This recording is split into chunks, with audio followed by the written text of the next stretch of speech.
Toujours dans nos régions, 300 localités touchées, 2700 hectares de terres ravagées.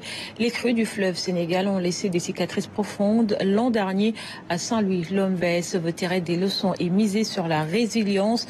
L'organisation sous-régionale veut faire du changement climatique un moteur d'emploi plutôt qu'un facteur de crise. Abdouad. Face aux conséquences du changement climatique sur le bassin du fleuve Sénégal, il est essentiel de trouver des solutions novatrices afin d'aider les communautés à tirer meilleur profit de leurs activités économiques.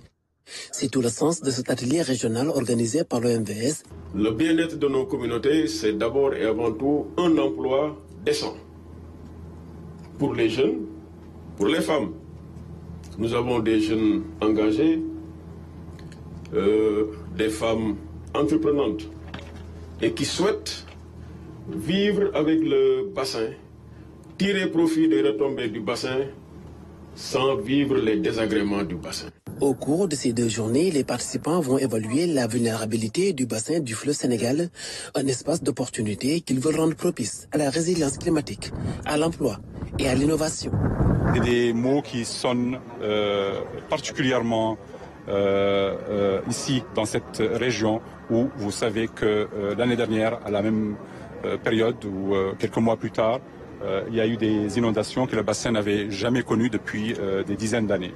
Les inondations de l'année dernière ont touché plus de 300 localités au Sénégal et ravagé 2700 hectares de terres agricoles. Avec la récurrence des événements extrêmes, il devient important de réinventer et de consolider le modèle de l'OMVS. Et aujourd'hui, nous avons, avec la Convention des Nations Unies sur les changements climatiques, réuni des experts nationaux et internationaux de nos États pour discuter de ces thématiques et produire des recommandations qui vont être, nous l'espérons, des exemples, des projets concrets qui peuvent être accompagnés et dupliqués pour le bien de nos populations. Avec son vaste réseau hydrologique, le bassin du fleuve Sénégal offre plusieurs opportunités de développement socio-économique encore peu exploitées par les communautés très vulnérables aux effets du changement climatique.